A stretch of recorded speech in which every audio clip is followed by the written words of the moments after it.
Have you ever wondered why, when you're in a car and you make a sudden brake, why does your body automatically move forward?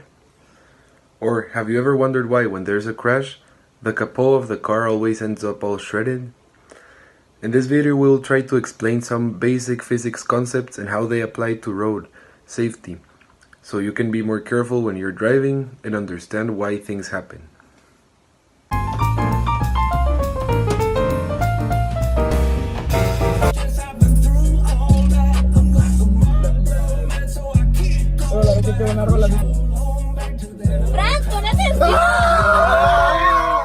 Rational inertia can be seen as the wheel, which makes the object to rotate, which is the car. Torque can be seen as the tires. When the wheel is moving around, the tires will move around as well. Center of mass is the car itself. Gravitational potential energy can be the brakes when the car brakes. And centripetal force can be the wheel again. In this example, we can see rational inertia, which is a property of any object which can be rotated.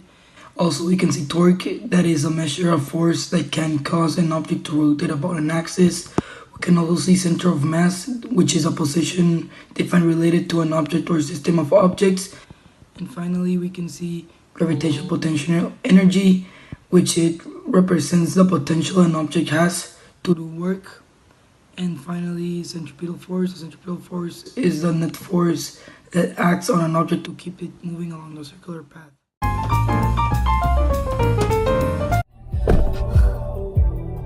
Yo, what's wrong, man? Smoke coming out of the car.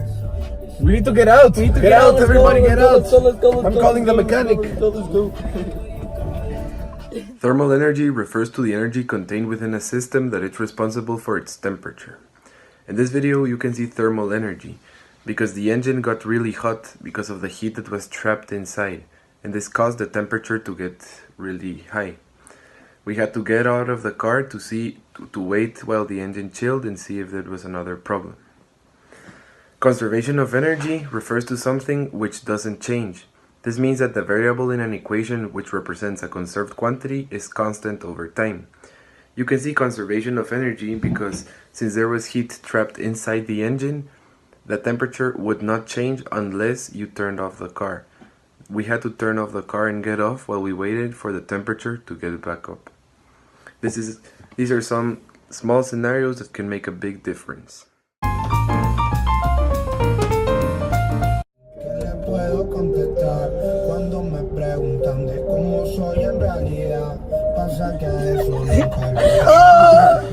Kinetic energy is the energy an object has because of its motion, and in this video we see kinetic energy because while you're in a moving vehicle you have a lot of kinetic energy, and after a crash you have zero.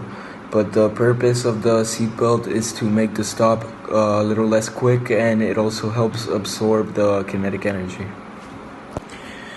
The force of static friction is a force between two surfaces that prevent those surfaces from sliding or slipping across each other.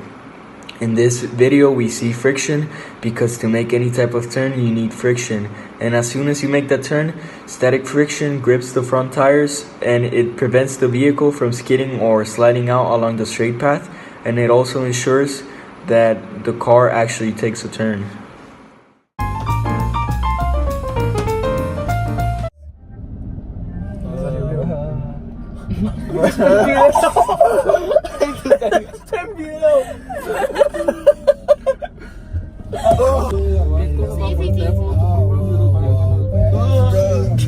Momentum is the measurement of mass in motion, and impulse is a term that quantifies the overall effect of a force acting over time. These are both present in the previous scenario. In this scenario, the people riding in the car are not wearing a seatbelt and they get into a crash. At all times, power is present. Power is the measure of the rate at which work is done, or at which energy is transferred. So that means that while there is energy present, there has to be power. There is also momentum and impulse within the video, because you can see the momentum that the car has causes the people inside of the car to be launched toward a certain area when the car crashes. Energy is a measurement of the ability of something to do work. It is not a material substance. Energy can be stored and measured in many different forms. Energy is present in basically any of these videos because the car needs energy that is created in different ways to be able to In move. conclusion, physics and its laws are present in our everyday life, so we have to be careful while we're driving because anything can happen.